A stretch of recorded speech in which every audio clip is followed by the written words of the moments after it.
The Turners Novices Hurdle is a race where we've got Final Demand that slammed his rivals in the Dublin Racing Festival, and he's at a 7-4 favourite. We've got the New Lion, who's created a hell of an impression from these runs this season, especially in that Cheltenham Hurdle, who's been knocked off his perch for favouritism and is now out to 3-1. I say out to 3-1. He was just probably a little bit short in the first instance. We've got Kawabunga, whose form is being franked left, right and centre at the moment. Another runner for JP.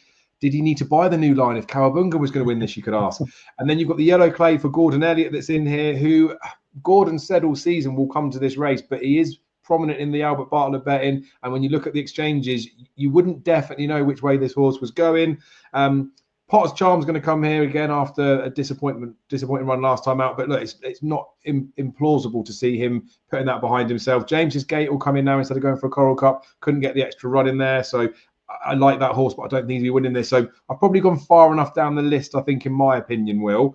But it's a fascinating contest to see how this one pans out. I can keep this one fairly brief because there's a chance that the horse doesn't come here. But I really think the Yellow Clay is something special. The way that Gordon's always talked about this horse, when he had his first season over bumpers, he said if he was trained by someone else, they'd probably be sending him over the flat. He's that quick.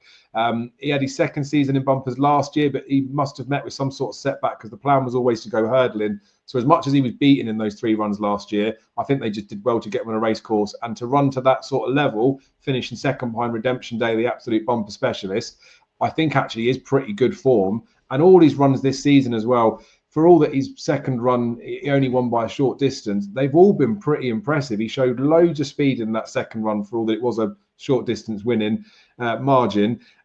And he's been running on softish ground as well. And I think he just looks like a horse. And Gordon's even said it himself. He's a horse that wants better ground.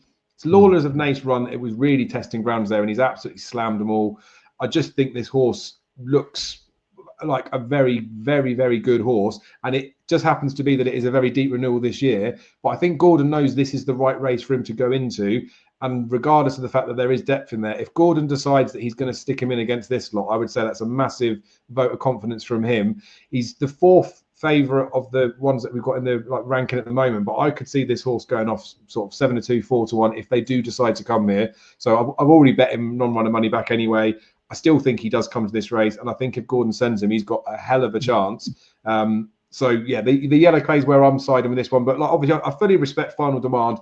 He's a big horse. He looks like an Albert Bartlett type. If he had one more run, Willie would definitely be sending him to the Bartlett, is my take on that one. The New Lion, I poo-pooed a little bit after the Challow, thinking he was the favourite to take on at that stage when he was a 2-1 poke. The closer we're getting to it, and you look at this and thinking, do you need a fast horse to win a Turner's?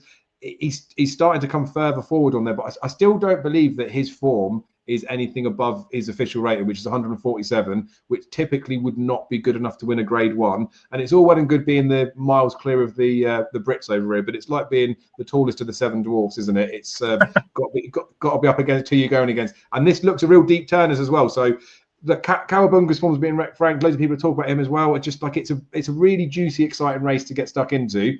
I can't completely and utterly pick it apart, but like I say, I'm sort of biased with the Yellow Clay, and if he does come here, that's where I'm going to side. So have you been able to piece this one apart with any more conviction, Will?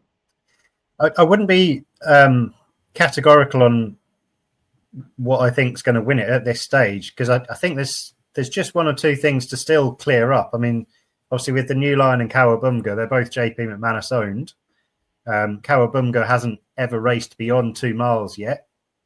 Could he be a player in the Supreme if they wanted the New Lion and him split up? I don't know if that's going to be a thing. I mean, JP is quite happy to run more than one in a race if they feel it's the right race for both of them. That has happened many times previously. But I can't see an obvious runner for them in the Supreme other than Kawabunga. I know he has been well supported for this. Might well be that, the New Lion has been a bit of a decoy all along and Kawabunga's the one. Who knows? I don't know. But I think I'd echo your sentiments with regard to Final Demand. He's very, very good. And what he did at the Dublin Racing Festival was pretty spectacular again. Not quite as spectacular as Copec de Board, but in his own more, attritional way, he kind of just kept galloping. But like you said, he's quite a big type, edged a little bit right when in the open. The Turners now, as it's called, is a bit more of a speed test, isn't it? The Dublin Racing Festival race was over 2 mile 6 furlongs. So yeah, it's an interesting one. I think if he wins it, then he wins on raw ability, you know, his absolute raw ability, as opposed to being absolutely suited to the race. So I could see some bigger priced options coming into it. And it's interesting that the Yellow Clay, his form with Wingmen and Jasmine DeVoe, very similar if you go in just on a collateral form line to what Final Demand did to those two horses in respect to what the Yellow Clay did to them. So I don't think there should be quite the discrepancy in the market between those two. I think you're right with that.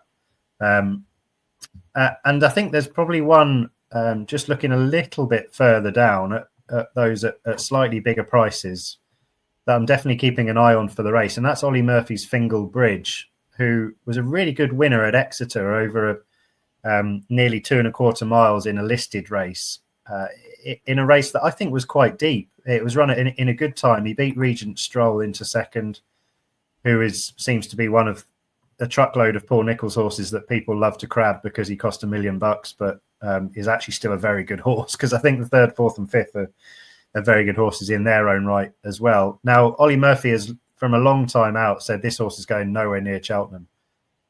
He's going to go to Aintree, etc., etc. If that's the case, why has he entered? And you look at the ownership as well, the McNeils, they just love runners at Cheltenham, don't they? And I don't see any reason why he wouldn't be suited to Cheltenham. Yeah, he's a nice horse, seems fairly balanced. He's a big old type, but he seemed to handle Exeter fine.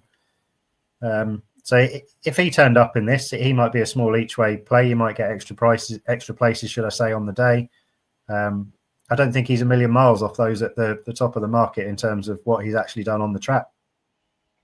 Ooh, I like it. And when we normally say you should never be scared of one horse, and I've mentioned that this feels like a real deep renewal, there's a chance. There's a chance that we get the fly in the ointment that gets thrown in. And that's sometimes what can happen, can't it? Where you do get a race where it's easy to stick at the front of the market because there's a lot of substance there, but sometimes we can get lazy and not look a bit further down. So that's definitely an interesting one. He was good in that race when I took on Regent Stroll there with what was the Tizardy horse? Can't remember the name of it now.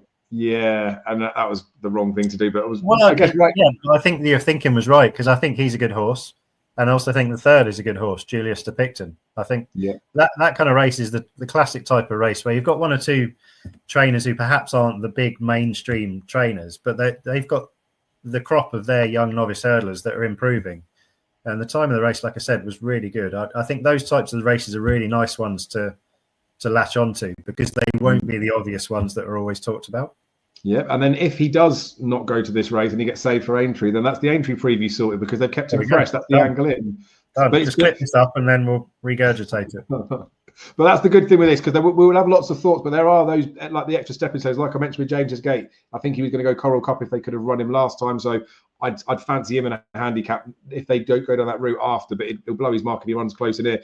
I love this race, because in the past where we've had like Yanworth and York Hill going at it from the turn in, and then you had City Island and Champ going at it as well. Like, as much as it is this 2 mile 5, and we've had some like attritional versions of it in recent years with bad ground, they can get racing a long way from home, can't they? So I'm fascinated to see how long Harry Skelton is travelling on the new line, because it won't be like the Turners, I don't think, where he'll travel to the last. They'll be getting at it a long way from home. This is going to be such a good race. I just pray that they all stand there going, the Cowabunga thing going to the Supreme is very interesting. I hadn't really thought about that.